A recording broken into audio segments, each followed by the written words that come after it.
మాటలు విందాం. రాజులు మొదటి గ్రంథం 2వ అధ్యాయం 46వ వచనం. రాజుల మొదటి గ్రంథం 2వ అధ్యాయం చూద్దాం బైబిల్లో నుంచి. దేవా, ఎప్పుడైనా మన వాక్యం వినేటప్పుడు దేవా నువ్వు నాతో మాట్లాడు ప్రభా, ఈరోజు వాక్యం ద్వారా నువ్వు నాతో మాట్లాడు అని మనం ప్రార్థనాపూర్వకంగా ఉండాలన్నమాట. అప్పుడు దేవుడు మనతో మాట్లాడతాడు. దేవా నువ్వు నాతో మాట్లాడు, నన్ను దర్శించు ప్రభా, నేను అర్థం చేసుకునేటట్లుగా సహాయం చేయి, నేను గుర్తుపెట్టుకునేటట్లుగా సహాయం చేయి, పాటించేటట్లుగా సహాయం చేయి ప్రభా. నేను ఈ మధ్యన నా బైబిల్ వాక్యంలో నుంచి చదువుకుంటున్నాను అనమాట. వాక్యం చదువుతూ ఉంటే ఒక చోటకి వచ్చాను. మత్తయి సువార్త చదువుతున్నాను. ఇప్పుడు నేను చదువుతుంటే అక్కడ ఏమని రాస్తుందంటే, 100కి 100% ఫలించేవాళ్ళు, వాక్యం విని బాగా గ్రహించేవాళ్ళు 100కి 100% ఆశీర్వదింపబడతారని రాస్తుంది. 100కి 100 మార్కులు వస్తే ఎలా ఉంటుంది, 100కి 90 మార్కులు వస్తే ఎలా ఉంటుంది, 100కి 80 మార్కులు వస్తే ఎలా ఉంటుంది, 100కి 35 వస్తే ఎలా ఉంటుంది, 100కి 0 వస్తే ఎలా ఉంటుంది. తేడా ఉందా లేదా? తేడా ఉంది కదా. 100కి 0 వస్తే, 100కి 35 వస్తే పాస్ అయ్యారు అంతే. 100కి 90 వస్తే బాగా వచ్చారు. 100కి 100 వస్తే మ్యాథ్స్ అలాంటి సబ్జెక్ట్స్లో 100కి 100 కూడా వేసేస్తారు. ఏ తప్పు లేకుండా చేశారనుకో, లెక్కలు మొత్తం ఫుల్లిగా వేస్తారు, 100కి 100 వేసేస్తారు అనుకో. అట్లా ఎవరు ఫలిస్తారు వాక్యం ప్రకారం, ఎవరు ఫలింపుగా ఉంటారు అని నేను చదువుతున్నప్పుడు వాక్యం జాగ్రత్తగా విని వాక్యాన్ని గ్రహించుకునే వాళ్ళంట. వింటమే కాదు, వాక్యాన్ని గ్రహించుకోవాలి. మనం గ్రహించుకోవాలి. గ్రహించినప్పుడే పాటించడానికి వీలవుతుంది. మనం గుర్తుపెట్టుకోలేదనుకోండి, గ్రహింపు లేకుండా అలా వినేసి వదిలేస్తే ఏ ఉపయోగం కూడా ఉండదు. అందుకే చక్కగా బైబిల్లో వచనాల్ని జాగ్రత్తగా అందరం కూడా వాక్యాన్ని చక్కగా గుర్తుపెట్టుకోవాలి. ఈరోజు మనం రాజుల మొదటి గ్రంథం 3వ అధ్యాయం 46వ వచనం, 2వ అధ్యాయం 46వ వచనం. ఇక్కడ ఏమని రాస్తుంది, రాజు యెహోయాదా కుమారుడైన బెనాయాకు సెలవీయగా అతడు బయలుదేరి వాని మీద పడి వాని చంపెను. ఈ ప్రకారము రాజ్యము సొలొమోను వశమున స్థిరపరచబడెను. ఇజ్రాయెల్ దేశ మొట్టమొదటి రాజుగారు ఎవరు? సౌలు. రెండవ రాజు దావీదు వృద్ధాప్యంలోకి వచ్చేసాడు అన్నమాట. పెద్ద ఆయన అయిపోయాడు, ముసలాయన అయిపోతాడు. అప్పుడు రాజుగారికి చాలామంది కొడుకులు ఉన్నారు. దావీదు మహారాజుకి చాలామంది కొడుకులు ఉన్నారు. అయితే మరి ఎవరిని రాజుగా చేస్తారు అని అనుకుంటే, దేవుడు ఏమో చెప్పాడు, సొలొమోనే నీ తర్వాత వారసత్వాన్ని సంపాదించుకుంటాడని చెప్పి దేవుడు మాట్లాడి వాగ్దానం చేశాడు. ఓకేనా? వాగ్దానం చేసిన తర్వాత దావీదు కొడుకుల్లో చాలా మంది తిరగబడ్డారు. ఎందుకు? ఇంకొక అబ్బాయి అదోనియా అనే ఒకడు వస్తాడు. వాడంటాడు, నేనే రాజుగా ఉంటాను, రాజ్యం నాదే, ఈ దావీదు మా నాన్నగారి తర్వాత నాకే రాజ్యం వచ్చింది అంటాడు. ఇంకొక అతను లేచాడు, అబ్షాలోము అని. అతను అంటాడు, నాకు మా నాన్నకంటే తెలివితేటలు చాలా ఎక్కువ, నేను చాలా ఎత్తుగా కూడా ఉంటాను, రాజుగా ఉండటానికి నేనైతే సరిపోతాను, బలం నాకు చాలా ఎక్కువ ఉంటుంది అని చెప్పి అబ్షాలోము కూడా ఇలా చాలా మంది తిరగబడుతున్నారు. దేవుడు కాముగా ఏం చెప్పాడంటే, దావీదు, నీకు పుట్టిన కొడుకుల్లో సొలొమోను మహారాజే నీ తర్వాత మొత్తం ఇజ్రాయెల్ దేశానికి రాజు అవుతాడని చెప్పాడు. దేవునికి స్తోత్రం. హల్లెలూయా. అంతే, సొలొమోనే రాజు అయ్యాడు. దేవుడు ఏం చెప్తే అది జరుగుతుందా? అర్థమవుతుందా? ప్రభు ఏం చెప్తే అదే జరుగుతుంది. ఆయన ఏం చెప్పకపోతే అది జరగదంతే. ఆయన చెప్పాడా అయిపోవాల్సిందే. ఎంత తిరుగుబాట్లు వచ్చినా, ఎంత లాంటి పరిస్థితులు వచ్చినా ఖచ్చితంగా జరిగి తీరుతుంది దేవుడు చెప్పిన వాక్యం. సరే, సొలొమోను మహారాజుని ఇప్పుడు సొలొమోన్ని తన కుమారుని ఇప్పుడు రాజుగా పట్టాభిషేకం చేయాలి కదా. అయితే దావీదు వృద్ధాప్యంలోకి వచ్చి ఇక చనిపోయే దగ్గరకు వచ్చేసాడు. మరణకాలము సమీపించేసింది. అప్పుడు సొలొమోన్ని పిలిచాడన్నమాట. చివరిలో పిలిచి, చూడండి కొంతమంది చివరిలో మంచి అడుగుతూ ఉంటాను, ఏమైనా మాట్లాడారా అని అడుగుతూ ఉంటాం. చివరిలో ఏమైనా చెప్పారా అని అంటూ ఉంటాం. చివరిలో వాళ్ళ అబ్బాయిని పిలిచి అన్నాడు, సొలొమోను చాలా విషయాలు చెప్పాడండి, అన్నీ చెప్పట్లేదు, దీని కాంటెక్స్ట్ చెప్తాను, వెనకాల జరిగిన విషయం చెప్తున్నాం ఈ వచనం గురించి. మరి పిలిచిన తర్వాత అన్నాడు, సొలొమోను కొన్ని విషయాలు నేను మాట్లాడాలి నీతో. ఒక విషయం గుర్తుపెట్టుకో, యోబు అనే నా మేనల్లుడు మామూలుడు కాదు, వాడు సమాధానంగా ఉండడు, వాడిని మామూలుగా వదలొద్దని చెప్పాడు. తర్వాత ఇంకొకరి గురించి చెప్పాడు, బర్జిల్లయి అనే అతని గురించి చెప్పాడు. అతను పెద్ద వయసు ఉంది, పెద్దాడు, కానీ ఎంత మంచోడంటే నేను చాలా కష్టంలో ఉన్నప్పుడు నాకు మేలు చేసి సహాయం చేశాడు, నాకు ఆహార పదార్థాలు తీసుకుని వచ్చాడు, అంతగా మేలు చేశాడు. నువ్వు రాజు అయిన తర్వాత సింహాసనం మీద కూర్చున్నప్పుడు నువ్వు అతను మర్చిపోకుండా అతను మేలు చేయని చెప్పాడు. అలా చెప్పి చెప్పి చెప్పి చెప్పి ఇంకా షిమి అనే అతని గురించి చెప్పాడు. షిమి అనేవాడు పరమ దుర్మార్గుడు, వాడిని వదలక అని చెప్పాడు. రక్తంతో సమాధిలోకి దించాలి అతన్ని చెప్పాడు. ఎంత కఠినమైన మాట వాడాడు చూసారా దావీదు. రక్తంతోనే అతన్ని సమాధి లోపలికి దించాలి, అతని పేరు షిమి అని చెప్పాడు. ఇంకా సరే, మొత్తానికి సొలొమోను మహారాజుకి చివరిలో చాలా విషయాలు చెప్పాడు. చూడండి, మనం కూడా చెప్తా ఉంటాం కదా, పిల్లలకు కూడా చెప్పాలన్నమాట, ఇలా ఉంటాయి కుటుంబంలో పద్ధతులు, లేకపోతే ఇట్లా ఉంటుంది, ఇలా ఉండాలి అని చక్కగా. మరి సొలొమోనుకి కూడా దావీదు అన్నీ కూడా వివరంగా చెప్పాడు. రాజ్యంలో ఎవరు మంచి వ్యక్తులు, ఎవరు తనకి హెల్ప్ చేశారు, ఎవరు మోసం చేసేసారు, ఎవరు ఒంటరిగా అతన్ని దావీదు విడిచిపెట్టేశారు, కూలంకుషంగా మొత్తం చెప్పాడు. మొత్తానికి సొలొమోను రాజు అయ్యాడు. అయిన తర్వాత షిమి అనే అతని గురించి ఈరోజు నేను ఈ 46వ వచనం చదివించాను. 44లో ఏమందంటే, నీవు చేసిన కీడు యెహోవా నీ తల మీదకే రప్పించును, అయితే రాజైన సొలొమోను ఆశీర్వాదం పొందును, దావీదు సింహాసనము యెహోవా సముఖమందు సదాకాలము స్థిరపరచబడిన షిమితో చెప్పి, రాజు, ఇక్కడ రాజు అంటే సొలొమోను అన్నమాట, సొలొమోను మహారాజు యెహోయాదా కుమారుడైన బెనాయాకు సెలవీయగా అతడు బయలుదేరి వాని మీద పడి వాని చంపెను. ఈ ప్రకారము రాజ్యము సొలొమోను వశమున స్థిరపరచబడెను. కొన్ని పనులు చేసుకుంటా వచ్చాడు సొలొమోను. వాళ్ళ నాన్నగారు ఏమైతే చెప్పాడో వాటిని జాగ్రత్తగా చూసుకుంటా వచ్చిన తర్వాత తన రాజ్యము, సొలొమోను యొక్క రాజ్యము స్థిరపరచబడటం, ఎస్టాబ్లిష్ అవ్వడం. ఎవరి రాజ్యం? సొలొమోను మహారాజు యొక్క రాజ్యము స్థిరపరచబడింది. సొలొమోను కాలంలో యుద్ధాలంటూ లేవు. సొలొమోను రాజు యొక్క కాలంలో అంతా సమాధానమే, అంతా శాంతి. అతని యొక్క అడ్మినిస్ట్రేషన్లో ఎక్కడ యుద్ధాలకి పోయినట్టు, గొడవలకి దిగినట్టు సొలొమోను జీవితంలో మనం చూడం. దావీదైతే చాలా యుద్ధాలు చేశారు, కానీ సొలొమోను యొక్క ప్రారంభ జీవితాన్ని మనం గమనిస్తూ ఉన్నాం. ఇప్పుడు అతడు, ఈ రాజు బెనాయా అనే ఒక వ్యక్తిని రమ్మని పిలిచాడు. పిలిచి, బెనాయా, ఈరోజు నేను నీకు ఒక పని అప్పచెప్తున్నాను, నువ్వు ఆ పని చేయాలి. ఆ పని ఏంటంటే, మన దేశంలో షిమి అనేవాడు ఉన్నాడు, వాడిని నువ్వు వెళ్ళి చంపి, వాడి మీద పడి వాడిని చంపే. ఎవరిని? షిమిని. వాడి మీద పడి వాడిని చంపు అని చెప్పినప్పుడు బెనాయా అనే బలవంతుడైన వ్యక్తి వెళ్ళి షిమిని చంపేశాడు. అప్పుడు షిమిని చంపిన తరువాత రాజ్యము, ఇజ్రాయేలు రాజ్యం అంతా సొలొమోను వశమానికి చేతుల్లోకి వచ్చి సొలొమోను స్థిరపరచబడ్డాడు. సొలొమోను రాజ్యము స్థిరపరచబడింది. సొలొమోనుకి ఆటంకం లేకుండా పోయింది. చూడండి, మనం ఇట్లా మాట్లాడుకుంటాం, మేము పలానా ఊరండి మాది, విశాఖపట్నంలో స్థిరపడిపోయామండి అంటాం కదా. వాళ్ళన్నీ బాగా ఎస్టాబ్లిష్డ్ ఫ్యామిలీస్ అండి అని అంటూ ఉంటాం. అంటే వాళ్ళు బాగా స్థిరపడిపోయారండి, విశాఖపట్నంలో స్థిరపడిపోయారండి, కాకినాడలో స్థిరపడిపోయారండి, వాళ్ళందరూ బాగా స్థిరపడ్డారండి అంటాం. స్థిరపడాలి మనం ఎలా ఉండాలి? మనం కూడా బాగా స్థిరపడాలి.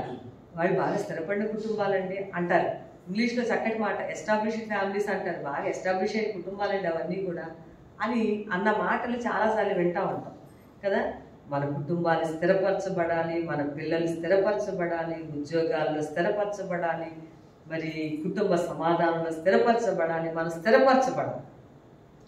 ఇక్కడ సొలొమోను రాజ్యం స్థిరపరచబడడానికి ఎప్పుడు స్థిరపరచబడిందంటే ఆ ముందు చాలా విషయాలు సొలొమోను చేశాడు, కానీ లాస్ట్ పాయింట్ ఈ పని చేశాకే సొలొమోను తన రాజ్యంలో స్థిరపరచబడ్డాడు. ఏం పని చేశాడు? ఇతను షిమీని చంపేశాడు అన్నమాట. చెప్పండి, ఎవరిని చంపాడు ఇతను? చంపించింది ఎవరు? ఎందుకు అసలు? సొలొమోనే బెనాయి అనే బలవంతుడైన వ్యక్తిని చంపించేశాడు అన్నమాట. ఇప్పుడు మనం స్థిరపరచబడాలి, మన కుటుంబాలు స్థిరంగా ఉండాలి, మన ఉద్యోగాల్లో స్థిరపరచబడాలి, వివాహాలు అయ్యి స్థిరపరచబడాలి. ఇట్లా మనం కుటుంబంగా స్థిరపరచబడాలి, పిల్లలు స్థిరపరచబడాలి, ఎస్టాబ్లిష్డ్ అవ్వాలి. అట్లా అవ్వాలి అంటే లాస్ట్కి సొలొమోను చేసిన ఇంపార్టెంట్ పాయింట్ ఏంటంటే షిమి అనే వ్యక్తిని చంపిన తర్వాత స్థిరంగా ఉన్నాడంట. ఇప్పుడు దేవుడు చాలాసార్లు మనం వింటూ ఉంటాం, మనం స్థిరపరచబడటానికి కూడా మనము చేయవలసిన ఒక ప్రాముఖ్యమైన పని ఇక్కడ రాస్తుంది. అదేంటంటే షిమీని చంపుట. ఎవరిని చంపుట? షిమీని చంపుట. ఇప్పుడు మనం వెళ్ళి ఆ వ్యక్తిని చంపితే మనం బాగుంటాం, వీళ్ళని చంపేస్తే వాళ్ళు బాగుంటాం, వాళ్ళని తిడితే మనకి బాగుంటుంది, లేకపోతే వాళ్ళని కొడితే మనం స్థిరపరచబడతాం. అది కాదు వాక్యం. షిమి అంటే అసలు అర్థం ఏంటంటే ప్రఖ్యాతి చెందినవాడు అని అర్థం. షిమి అనే మాటకి షిమీని చంపితేనే వర్ధిల్లుతాము, షిమీని చంపితేనే స్థిరపరచబడతాము, అయితే అభివృద్ధి పరచబడతాము, స్థిరంగా ఉంటాం, మనం కదిలించబడం. షిమీని చంపడం అంటే ఏంటండి? ఇప్పుడు వెళ్ళి ఎవరైనా షిమీ లాంటి వాళ్ళు ఉంటే అలాగే చంపాలంటే కాదు. మన లోపల ఉన్న షిమి యొక్క లక్షణాలు ఏమైనా మన హృదయం లోపల ఉంటే వాటిని తీసేసుకుంటే మనం స్థిరపరచబడతాం. షిమికి రెండు లక్షణాలు, గొప్ప లక్షణాలు 2 ఉన్నాయి. అంటే తప్పు లక్షణాలు అన్నమాట. గొప్ప అంటే గ్రేటెస్ట్ పాయింట్స్ అని కాదు, అతనిలో 2 లక్షణాలు ఉన్నాయి. అవి అలాంటివి ఒకవేళ మనలో ఉంటే వాటిని మనం తీసివేసుకుంటే మనం కూడా స్థిరపరచబడతాం, మన కుటుంబాలు స్థిరపరచబడతాయి, మన పిల్లలు స్థిరపరచబడతారు. నెంబర్ 1 చెప్పాను కదా, ఎత్తు ప్రఖ్యాతి గలవాడు అని చెప్పాను నేను. దేంట్లో ప్రఖ్యాతి చెందినవాడు చెప్పమంటారా? దేంట్లో ప్రఖ్యాతి చెందినవాడు అంటే, 1 ఇతరులను శపించటంలో ప్రఖ్యాతి కలిగినవాడు. ఏం చేయడంలో? శపించటం. చూడండి, శాపనార్థాలు పెడతా ఉంటారు కదా, అలా చేసిన వాళ్ళు అట్లాంటి లక్షణాలలో ఇతడు స్థిరంగా ఉంటాడు అన్నమాట. ఆ విషయంలో ఖ్యాతి ఎక్కువ పేరు ఇతనికి. ఇతరులను శపించే విషయంలో షిమీకి బాగా మంచి పేరు ఉంది. 2వ లక్షణం, ఎప్పుడు హద్దులు మీరి ప్రవర్తిస్తూ ఉంటాడు. హద్దులు మీరి ప్రవర్తిస్తూ ఉంటాడు. అది అతనిలో ఉన్నటువంటి 2వ లక్షణం. ఈ 2 లక్షణాలుని ఎప్పుడైతే సొలొమోను చంపాడో, ఎప్పుడైతే తన రాజ్యంలో ఈ 2 లక్షణాలని లేకుండా చేశాడో తన రాజ్యం స్థిరపరచబడింది. ఇప్పుడు ఈరోజు మన జీవితాల్లో ఈ 2 లక్షణాలలో ప్రఖ్యాతి కలిగిన వాడు షిమి. 1 ఏం చెప్పాను? శపించటం, ఇతరులను శపించటంలో ప్రఖ్యాతి చెందినవాడు అన్నమాట. 2వది హద్దులు మీరు ప్రవర్తించడంలో ప్రఖ్యాతి చెందినవాడు. వాటిని అలాంటివి మనలో ఉన్నాయేమో పరీక్షించుకుని వాటిని మనం చంపాలి అన్నమాట. మన హృదయంలో ఉండకుండా వాటిని తీసేసుకోవాలి. వాటిని మనం చంపాలి అని అంటే అర్థం ఏంటి? వాటిని మన హృదయం లోపల ఉండకుండా తీసేసుకోవాలి, జాగ్రత్త పడాలి. 2 లక్షణాలు షిమి చంపడం అంటే. 1 శపించుట అనే దాన్ని చంపేసేయాలి, తీసేసుకోవాలి. షిమికున్న గుణాలు 2 గుణాలు కదా. ఇదేంట్లో ప్రఖ్యాతి? శాపాలు పెట్టడంలో ప్రఖ్యాతి. ఇంకో ప్రఖ్యాతి ఏంటి అతనికి? హద్దులు మీరి ప్రవర్తించడంలో ప్రఖ్యాతి. బైబిల్లో రాజు సమూయేలు రాసిన 2వ గ్రంథం 16వ అధ్యాయంలో దావీదు మహారాజు పట్టుకొని చాలా ఘోరంగా శపించాడు. అది చాలాసార్లు మనం చూస్తూ ఉంటాం కదండి. 2 శామ్యూయల్లో మనం చూస్తూ ఉంటాం. అక్కడ అతను శపించినటువంటి వచనాలని మనం చూస్తూ ఉంటాం. మనం అక్కడ ఎలాగా షిమి దావీదుని శపించాడంటే చాలా భయంకరంగా శపిస్తూ వచ్చాడు. ఎలాగన్నాడంటే 16వ అధ్యాయంలో 6వ వచనంలో ఎట్లాగా అన్నాడంటే నరహంతకుడు అని శపిస్తున్నాడు అన్నమాట. ఎవరిని? దావీదుని పట్టుకొని ఏమని శపించాడు? నరహంతకుడవు, దుర్మార్గుడవు, నీవు సౌలు ఇంటి వాళ్ళకి కీడు చేశావు అని చెప్పి లేని మాటలు చెప్పి తిడతా ఉన్నాడు. యాక్చువల్గా ఈ షిమి అనేవాడు సౌలుకి బంధువు, వాళ్ళ బంధువులు అనమాట, సౌలు తాలూకా బంధువు. అందుకని సౌలుని వెనకేస్తూ ఒకానొక సందర్భంలో శాపాలు పెడుతున్నాడు. నువ్వు నరహంతకుడు అని శాపం పెట్టాడు, దుర్మార్గుడు అని అభిషేకించబడిన దావీదుని దేవుని చేత అభిషేకించబడ్డాడు. అలాంటి వ్యక్తిని పట్టుకుని ఇతనేమో దావీదు చాలా కష్టంలో ఉన్నాడు, అబ్షాలోము అనే తన కొడుకు తరుముతా ఉన్నాడు అనమాట. అంటే నేనే రాజును అవుతాను, నువ్వు రాజుగా ఉండటానికి వీల్లేదని అబ్షాలోము చేత తరమబడి అరణ్యంలో వెళ్తా ఉంటే ఆ దుఃఖంలో దావీదు ఉన్నప్పుడు షిమి అనేవాడు సౌలు బంధువు ఇలా తిడుతున్నాడు అనమాట. మీరు తర్వాత చదువుకోవచ్చు. 16వ అధ్యాయం 2వ సమూయేలు గ్రంథం 16:6 నుంచి రాస్తుంది. నరహంతకుడా దుర్మార్గుడా, నరహంతకుడా అనే మాట 2 సార్లు వాడాడు, దుర్మార్గుడు అనే మాట వాడాడు. నువ్వు సౌలు ఇంటి వాళ్ళని హత్య చేశావు, వాళ్ళని దావీదు హత్య చేయలేదండి. వాళ్ళ పాపాన్ని బట్టి వాళ్ళు పోయారంతే. సౌలు తన యొక్క పాపాన్ని బట్టి అతడు పోయాడు, కానీ యాక్చువల్గా దావీదు ఏం చేయరా. ఇలా శాపనార్థాలు పెడతా ఉంటే ఈ దావీదు తాలూకా మేనల్లుళ్ళు ఇద్దరు చాలా దావీదు దగ్గర ఉన్నప్పుడు మేము అతను వెళ్ళి చంపేస్తామన్నప్పుడు దావీదు ఒప్పుకోలేదు. దేవుడు ఆ మాటలు విని నా పక్షంగా దేవుడు కార్యం చేస్తాడు, మీరు అతన్ని ఏమీ అనొద్దు అని చెప్పాడు. అంటే భయంకరమైన శాపాలు పెట్టడంలో ప్రఖ్యాతికి చెందినవాడు షిమి. ఆ లక్షణాన్ని మనం చంపేసుకోవాలి అలాంటిది ఏమైనా ఉంటే. తర్వాత లేని మాటలు మాట్లాడడం, తెలిసి తెలియకుండా లేని మాటల్ని ఇతరుల గురించి తప్పుగా మాట్లాడడం, ఇవన్నీ కూడా దేవుడు చాలా చాలా ఇష్టం లేనటువంటి విషయాలు. బైబిల్లో చదువుతున్నప్పుడు రాత్రి నేను బైబిల్ చదువుతుంటే 109వ కీర్తనలో ఇట్లా రాసుందండి. 109:17 ఏమని రాస్తుందంటే, శపించుట వానికి ప్రీతి గనుక అది వాని మీదకి వచ్చి ఉన్నది, దీవెన యందు వానికి ఇష్టం లేదు కనుక అది వానికి దూరమాయను. ఏంటంట, ఏమవుతుంది శపిస్తే? బైబిల్ ఎలా రాశారు చూసారా? శపించటం అనేది కొంతమందికి ఇష్టం. అలా శపిస్తే ఆ శాపము వాళ్ళ మీదకే వెళ్తుంది. ఎవరైతే శపించారో వాళ్ళ మీదకే ఆ శాపం వెళ్తుంది, ఎవరైతే దీవిస్తారో వాళ్ళ మీదకే దీవెన వెళ్తుంది. శపించటం ఇష్టము కాబట్టి కొంతమంది శపిస్తూ ఉంటారు, దీవెన అంటే వాళ్ళకి ఇష్టం లేదు కాబట్టి వాళ్ళ మీదకి దీవెన రావు. దీవెన అంటే ఇష్టమైన వాళ్ళు ఎదుటి వాళ్ళు దీవిస్తారు, ఆ దీవెన అప్పుడు వీళ్ళ మీద కూడా దిగి వచ్చిందన్నమాట. ఒకవేళ మనం అలా చేయకూడదు. ఎవరైనా మనల్ని అలా చేస్తుంటే మనం హ్యాపీగా ఉండొచ్చు. ఎందుకని? తిరిగి ఎవరి మీదకి వెళ్తాయి అవన్నీ? ఎవరి మీదకి వెళ్తాయి? ఎవరైతే అంటున్నారో వాళ్ళ మీదకి వెళ్ళటం తప్పదు. మరి బైబిల్ సూత్రం అది. మరి ఎవరు, మరి నేను మీరు పెట్టింది కాదు కదా. ఎవరు పెట్టారు ఆ సూత్రాన్ని? దేవుడు పెట్టాడు. మరి శపించడం ఇష్టమైన వాళ్ళకి శాపం వచ్చిద్దని, దీవించడం ఇష్టమైన వాళ్ళ మీదకి దీవెన వచ్చిద్దని దేవుని వాక్యంలో రాసి. రెహబాము దగ్గరికి కొంతమంది ఇశ్రాయేలీయులు వచ్చి రెహబాముని ఇలా అన్నారు, రెహబాము మీ నాన్న మమ్మల్ని చాలా కష్టపెట్టాడు, దయచేసి నువ్వన్నా మమ్మల్ని కొంచెం బాగా చూడు అని అడిగితే రెహబాము పెద్దలందరినీ పిలిచాడండి. ముందు పెద్దలు పిలిచి అన్నాడు, ఈ ఇశ్రాయేలీయులు వచ్చి ఇట్లా అంటున్నారు, ఇప్పుడు నన్ను ఏం చేయమంటారు అన్నాడు. ఈ రెహబాము అనే అతను సొలొమోను కొడుకు అనమాట. అంటే వాళ్ళు అన్నారు, అలా అన్నారా వచ్చి, అయితే ఒక పని చెయ్యి, వాళ్ళకి సేవ చేసి పెట్టు చక్కగా, వాళ్ళకి ఏదైనా అవసరమైతే వాళ్ళ అవసరాలు తీర్చు. బాగా వినండి. అంతేకాదు వాళ్ళ అవసరాలు తీర్చడంతో పాటు వాళ్ళతో మంచిగా మాట్లాడు. ఎలా మాట్లాడు? మృదువుగా మాట్లాడు. ఒకటి ఏం చెయ్యి, వాళ్ళకి కావలసిన సహాయం చేసి పెట్టు. నువ్వు రాజు కదా, రాజు స్థానంలో ఉన్నవాడికి నువ్వు ఏదైనా చేయగలవు కదా.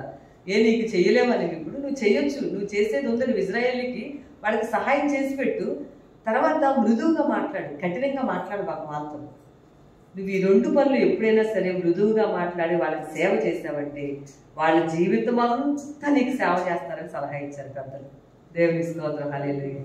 అర్థమవుతుందని వాక్యం, మనం నేర్చుకున్న వాక్యం. మనం ఎవరితోనైనా కఠినంగా మాట్లాడకుండా మృదువుగా మాట్లాడి వాళ్ళ అవసరతలు మనం తీర్చగలిగిన దాంట్లో తీర్చగలిగితే జీవితం అంతా కూడా వాళ్ళు అనుకుంటారు వీళ్ళకి మేము రుణస్థులమే ఎప్పటికీ అని. అయితే రెహబాము ఆ మాట వినలేదనుకోండి, కఠినమైన మాటలు మాట్లాడి రాజ్యాన్ని నిర్దాక్షిణ్యంగా పోగొట్టేసుకున్నాడు. అంత నష్టపోయాడు రెహబాము. కాబట్టి శపించే మాటలు మాట్లాడకూడదు, కఠినమైన మాటలు మాట్లాడకూడదని ఈ మాటలు నేను మీకు తెలియజేస్తున్నాను. ఇంకా కీర్తనల్లో దావీదు చక్కటి వర్షం చెప్పాడు. మనము చక్కగా క్షేమంగా బ్రతకాలి అని అంటే 34వ కీర్తనలో చూడండి, ఆ మాటలు రాసున్నాయి కదా. 34వ కీర్తనలో ఏమని రాస్తుంది? 2 చోట్ల ఉంది. క్రొత్త నిబంధనలో ఒక చోట, పాత నిబంధనలో ఒక చోట, 2 చోట్ల రాస్తుంది ఈ మాట. 34వ కీర్తన 12వ వచనంలో బ్రతక కోరువాడు ఎవడైనా ఉన్నాడా? మృదువుగా మాట్లాడండి, ఇంకా వాళ్ళకి సహాయం చేయవలసినంత చేసి పెడితే వాళ్ళు మీకు ఎప్పుడు రుణస్తులుగా మిగిలిపోయి ఉంటారన్న. మనం ఎట్లా ఉండాలంట? మేలు పొందుచు బ్రతక కోరువాడు ఎవడైనా ఉన్నాడా? మేలు పొందుచు ఎక్కువ రోజులు బ్రతకాలనుకుంటున్న వారు ఎవరైనా ఉంటే చెడ్డ మాటలు పలకకుండా నాలుకను, కపటమైన మాటలు పలకకుండా పెదవులను కాచుకొని కీడు చేయటం మాని మేలు చేస్తే సమాధానాన్ని వెతికి దాన్ని వెంటాడాలి. మనం ఎప్పుడైనా ఇప్పుడు మనుషులకి వచ్చిన భయం ఏంటంటే ప్రాణం పోతుందేమోనని భయం కదండి. ఇప్పుడు ఏ వైరస్ వచ్చిందో ఏమవుతుందో నిజంగా చాలా భయం అండి అది, ఖచ్చితంగా. అయితే ఈ వాక్యం ఏమని రాస్తుందంటే మేలులు పొందుకుంటూ ఎక్కువ సంవత్సరాలు బ్రతకాలి. మనం సిస్టర్ మాట్లాడుతూ పాప ఇలా చెప్తున్నారు అనమాట. చాలా బాధేస్తుంది. ఏంటండి, నాకు ఆవిడికి వైరస్ ప్రాబ్లం కాదు, వేరే కారణాల వల్ల సమస్యలు ఉన్నాయన్నమాట. ఇవన్నీ చెప్పి నేను ఈ పిల్లలకి పెళ్ళిళ్ళు చేయాలి, వాళ్ళు కార్యక్రమాలు చేయాలి కదండి, అసలు ఇవన్నీ చేసేదాకా నేను బ్రతుకుతానంటారా? ఏంటి ఇలాగ అయిపోతుంది నాకు అని చెప్తే, ఇంకా మీరు బోల్డ్ పనులు చేస్తారు, ఇంకా చాలా సంవత్సరాలు బ్రతుకుతారు, చిన్న చిన్న వాటికి చనిపోతానని ఎందుకండి మీరు అనుకుంటున్నారని చెప్పారు. మీరు ఇంకా బోల్డ్ బాధ్యతలు చేయాలి కదా, అనిపిస్తుందా అనిపించదా? బోల్డ్ కార్యక్రమాలు ఉన్నాయి, పనులన్నీ చేసిన తర్వాత మన బాధ్యతలు నిర్వహించకుండానే మన ఇంకా కాలం మధ్యలో వెళ్ళిపోతే ఎలా ఉంటుందండి? కుటుంబానికి బాధ, వెళ్ళిన వాళ్ళు కూడా సంతోషంగా వెళ్ళలేదు, దుఃఖంతోనే ముగింపు అయిపోతూ ఉంటుంది. బైబిల్లో ఏం చెప్పారంటే ఎక్కువ కాలం నువ్వు బ్రతకాలంటే, మేలులు పొందుతూ ఎక్కువ కాలం బ్రతకాలంటే, ఎక్కువ కాలం బ్రతకాలి, ఇంకా మేలులు పొందుకుంటూ ఎక్కువ కాలం బ్రతకాలంటే చెడ్డ మాటలు మాట్లాడకుండా నాలుకను జాగ్రత్తగా కాపాడుకోవాలని రాసు. ఇంకా కపటమైన మాటలు పలకొద్దు, నీ నోటిని కాచుకో, కీడు చేయొద్దు. నీకు మేలు చేయడం నీ వల్ల అయితే చేసి పెట్టి, లేకపోతే కాముగా ఉండొచ్చు, ప్రార్థన చేయి. కీడు చేయటం అని మేలు చేసి సమాధానంతో ఉండు.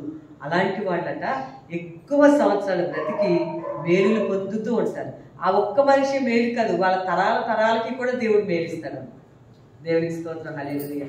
కాబట్టి ఈరోజు ఒకటి ద్వితీయోపదేశకాండం 28లో అంతకంటే కొన్ని విషయాలు రాస్తుంది. మధ్యలో నుంచి చివరి దాకా, మొదటి నుంచి మధ్యలో వరకు కొన్ని విషయాలు రాస్తుంది. మధ్యలో నుంచి చివరి దాకా 28వ అధ్యాయం ద్వితీయోపదేశకాండంలో దేవుని మాట వినకుండా, దేవుని మాటలు చెప్పకుండా ఉన్న వాళ్ళకి ఈ శాపములన్నీ వచ్చునను. అవన్నీ దేవుడి దగ్గర నుంచి వచ్చే శాపాలు. ఎవరు వాళ్ళు? వాళ్ళు ఎక్కువ శాపాలు ఎవరు పొందుకుంటారు? దేవుడి దగ్గర నుంచి పొందుకుంటారంట. దేవుడి మాట వినకుండా, దేవుని కార్యాలు ప్రకారం చేయకుండా ఉంటే వాళ్ళకి ఎక్కువ శాపాలు వస్తాయని 28వ అధ్యాయం ద్వితీయోపదేశకాండంలో ఉంది. అవన్నీ నేను చదవను, మీరు చదువుకోండి. నెంబర్ 1 శాపము. ఈ షిమి అనే వ్యక్తిలో షిమిని చంపడం అంటే ఒకటి, మన జీవితాల్లో ఉండే ఇలా కఠినమైన మాటలు, శాపగ్రస్తమైన మాటలు మనం మాట్లాడకూడదు. ఎవరైనా మన గురించి మాట్లాడుతున్నా మనం ఏం దిగులు పడాల్సిన అవసరం లేదు, మనకు వచ్చే నష్టం ఏమీ లేదు. మనకి దీవెన అంటే ఇష్టము కాబట్టి మనం దీవిద్దాం, మనకి తిరిగే దీవెన మళ్ళీ మన మీదకే వస్తుంది. దేవునికి స్తోత్రం, హల్లెలూయా. రెండవ విషయం ఏంటంటే షిమి గురించి హద్దులు మీరు ప్రవర్తించడంలో నెంబర్ 1 అన్నమాట. ఎప్పుడైనా సరే హద్దులు ఉండాలండి, సరిహద్దులు ఉండాలి. ఎప్పుడు అవి లేకపోతే చాలా ఇబ్బందులు. ఎగ్జాంపుల్కి ఇరుగు పొరుగు వారు, లేకపోతే బంధువులు, స్నేహితులు ఉంటారు, ఉద్యోగం చేసే స్థలంలో ఉంటారు, డ్యూటీస్ చేసే దగ్గరలో ఉంటారు. మన హద్దుల్లో మన నోటిని, హద్దుల్లో మన ప్రవర్తనని ఉంచుకుంటే మనకి ఇబ్బందులు రావు. ఎప్పుడైనా హద్దులు మీరు మాట్లాడినప్పుడు, హద్దులు మీరు ప్రవర్తించినప్పుడే సమస్యలు వస్తాయి కదండి. ఆ లిమిట్స్ మనం మెయింటైన్ చేస్తే ఎంతవరకు ఉండాలో అంతవరకే ఉండాలండి. ఇట్లా గొడవ అయిందండి అని చెప్తా ఉంటాం, ఇలా జరిగిందండి, అలా జరిగిందండి అని అనుకుంటా ఉంటాం కదా. అంటే హద్దులు మీరు ప్రవర్తించినప్పుడు అది చాలా ప్రమాదానికి దారితీస్తుంది. ఒక్క దేవుడి దగ్గరే హద్దులు లేకుండా దేవుడి సన్నిధిలో జీవించాలి. భూమి మీద ఏ విషయంలో సరే హద్దులు కలిగి ఉండాలి. అయితే హద్దులు మీరు ప్రవర్తించడంలో షిమి అంతటి వాటి మనం చూడలేము. దేవుడు ఈ దావీదు చాలా అద్భుతమైనటువంటి లక్షణాలు దావీదు జీవితంలో ఉంటాయని వాళ్ళ కొడుకుకి చెప్పాడు. అతను ఒక కన్ను వేసి చూస్తా ఉండు అతను చేసే పనులు అని అన్నాడు. సొలొమోను రాజ్యంలోకి వచ్చేది షిమికి కబురు పెట్టాడు. కబురు పెట్టి ఏంటి నేను నీకు ఒక మాట చెప్తున్నాను జాగ్రత్త విను. మా నాన్న నీ కోసం చెప్పాడు. మా నాన్న దావీదు రాజుగా ఉన్నప్పుడు నాకు ఒక విషయం చెప్పాడు నీకోసం. నువ్వు శపించే మాటలు నా నోటితో మాట్లాడావు. తర్వాత క్షమించమని అడగటానికి వచ్చావు మా నాన్నని. మా నాన్న నిన్ను క్షమించాడు కూడా. దావీదు క్షమించాడు షిమీని. అయితే నేను నీకు ఒక మాట చెప్తున్నాను, ఇది బాగా గుర్తుంచుకో. నువ్వు ఎప్పుడైనా సరే నీ జీవితంలో నువ్వు యెరూషలేములోనే ఉండాలి. హద్దులు మీరు ప్రవర్తించాడు. ఎక్కడ ప్రవర్తించాడో చెప్తున్నాను. షిమి సొలొమోను ఒకరోజు షిమిని పిలిచి అడిగాడు, చెప్పాడు అనమాట. నీవు యెరూషలేములో ఇల్లు కట్టుకుని యెరూషలేములో ఉండు. ఇల్లు కానీ యెరూషలేము ఊరు కానీ దాటి వెళ్ళావని నాకు తెలిసిందో నీ ప్రాణం పోతే జాగ్రత్త అని చెప్పాడు. చెప్పండి ఏం చెప్పాడు? చక్కటి మాట. యెరూషలేము అంటే ఏంటి చెప్పండి అని. యెరూషలేము అంటే ఏంటి? దేవుని యొక్క సన్నిధి ఉన్న స్థలం కదా. యెరూషలేము మహారాజు పట్టణం. ఎవరు మహారాజు? ప్రభు యొక్క పట్టణం. యెరూషలేము అంటే దేవుని సన్నిధి. యెరూషలేము అంటే సమాధానం. రాజు గ్రంథంలోనే పిలుస్తాడనమాట.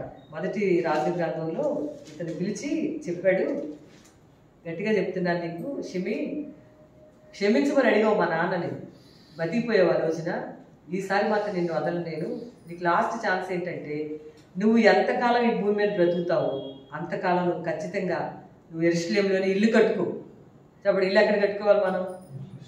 Very good. బైబిల్ అంత చక్కటి మాట చదివా తెలిసి ఈరోజు మనం 18వ కీర్తనలో ఏం రాసిందంటే, నా శ్రమలో నేను యెహోవాకు మొరపెట్టుకుని ఆయన తన ఆలయంలో నుంచి ఆలకించిన ఆ ప్రార్థన అంగీకరించిన రాసు. నీ ఇల్లుని సొలొమోను ఇలా చెప్పాడు షిమికి, నీ ఇల్లుని యెరూషలేములో కట్టుకో. సమూయేలు రాసిన మొదటి గ్రంథం 19వ అధ్యాయంలో, మొదటి రాజు గ్రంథం 1-2 అధ్యాయాలు ఈ విషయాలు రాస్తున్నాయి. ఇక్కడ నువ్వు గనక యెరూషలేముని వదిలి బయటకు వచ్చావని నాకు తెలిసిందో ఆ రోజు నీ ప్రాణం పోయిందని చెప్పాడు. హద్దులు దాటక, నీ హద్దులు యెరూషలేము వరకు, నీ ఇల్లు యెరూషలేములోనే ఉండాలి. నువ్వు కానీ యెరూషలేము దాటి బయటికి వచ్చావని కనుక నాకు వచ్చిందో వర్తమానం ఆ రోజు నీ ప్రాణం పోయిందని చెప్పాడు సొలొమోను మహారాజు షిమితో. షిమి అనేవాడు, తప్పకుండా రాజా నేను యెరూషలేములోనే ఉంటాను, నేను యెరూషలేముని వదిలి విడిచిపెట్టను, నేను యెరూషలేములో ఇల్లు కట్టుకుంటానని చెప్పి యెరూషలేములో కొన్ని సంవత్సరాలు ఉన్నాడు అన్నమాట. చూడండి, మనల్ని కూడా దేవుడు యెరూషలేములో ఉండమని అంటున్నాడు. యెరూషలేము అంటే దేవుని సన్నిధి అనే ఇక్కడ కావచ్చు, దేవుని సన్నిధిలో గడిపే మన సమయమైన మన ఇంట్లో కావచ్చు. ఆ దేవుని సన్నిధి ఉన్న స్థలంలో నువ్వు ఉన్నంతకాలం నువ్వు సేఫే. షిమి కూడా సేఫ్ అనమాట.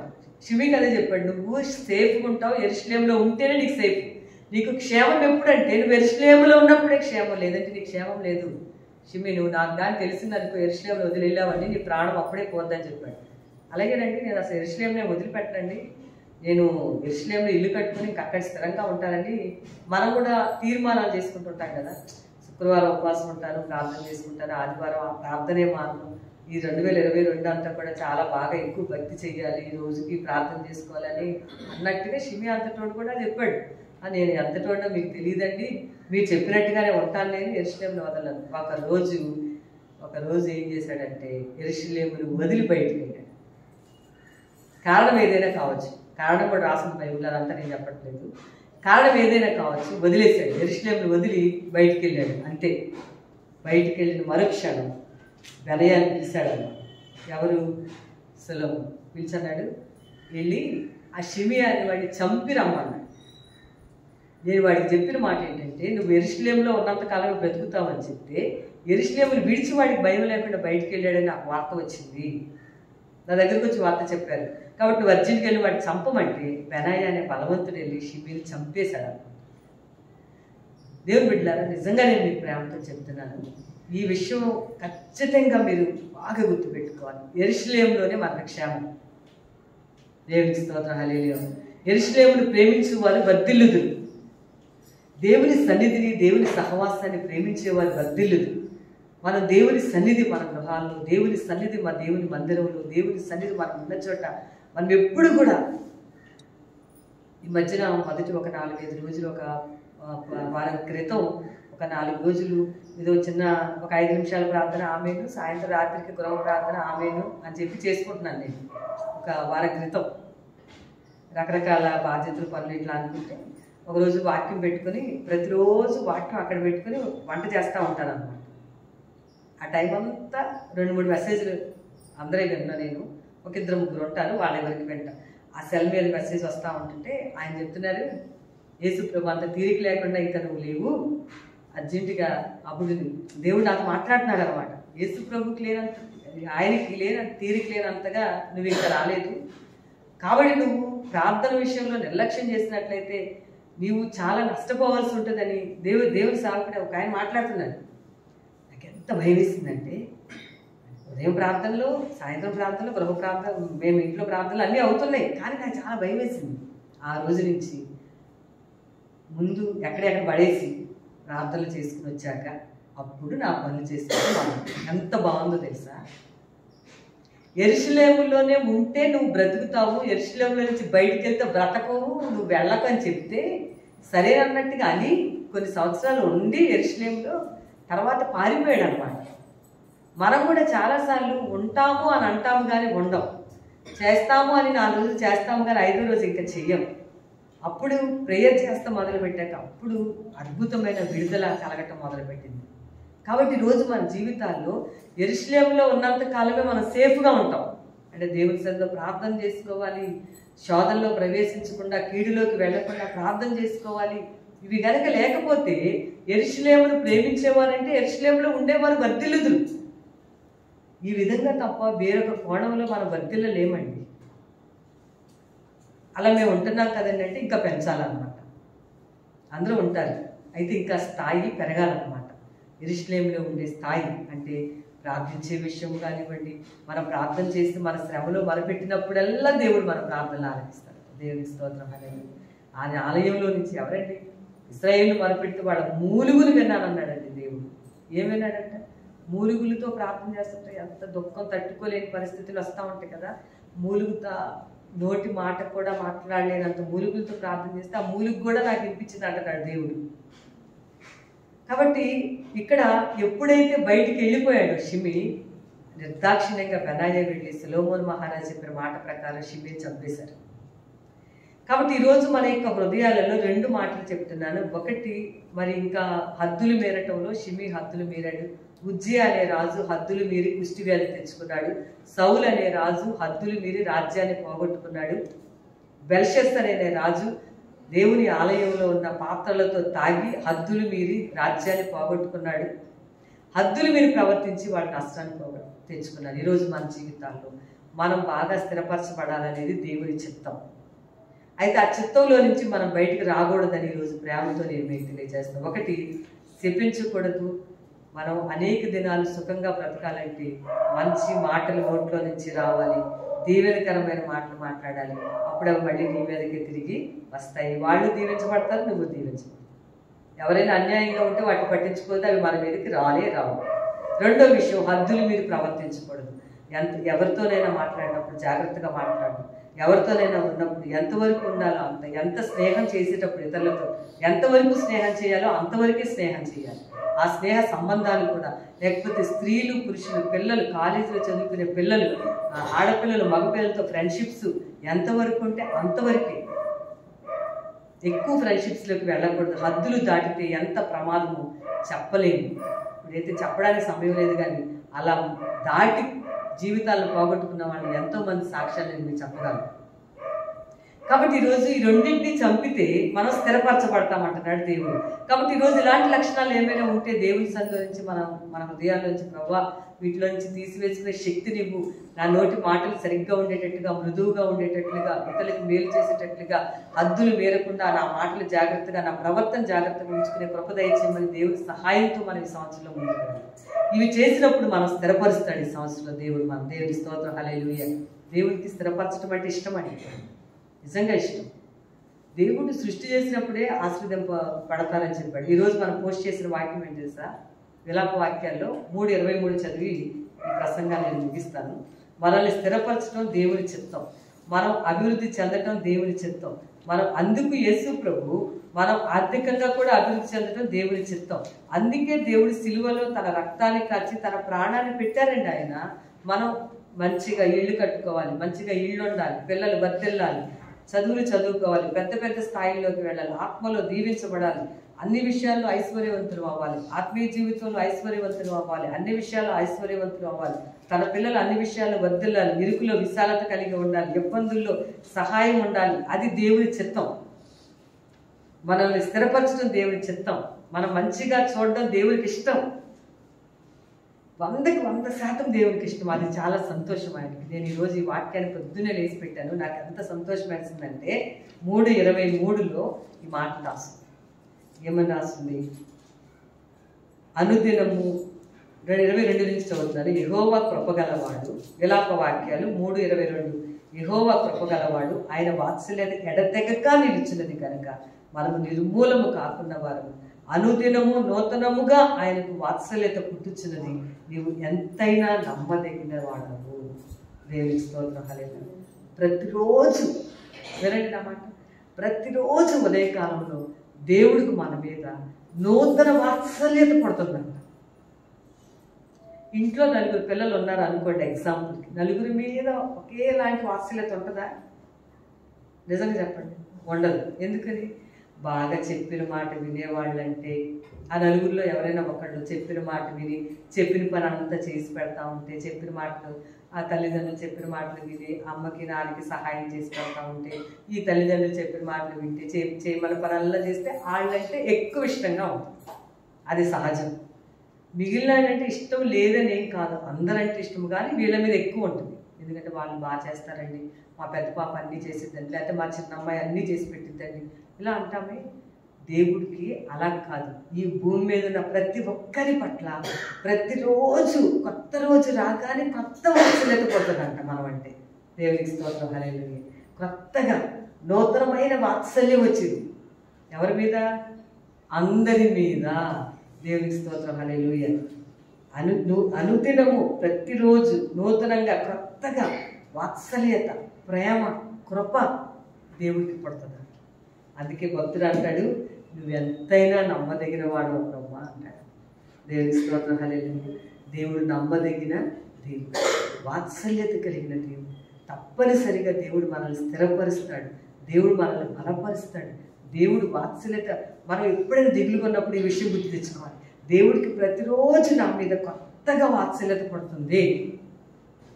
వాళ్ళని ఎవరినన్నా ఏమన్నా సరే, ఈరోజు లేచాను, ఈరోజు నా మీద దేవుడికి గొప్ప వాత్సల్యత పడుతుంది.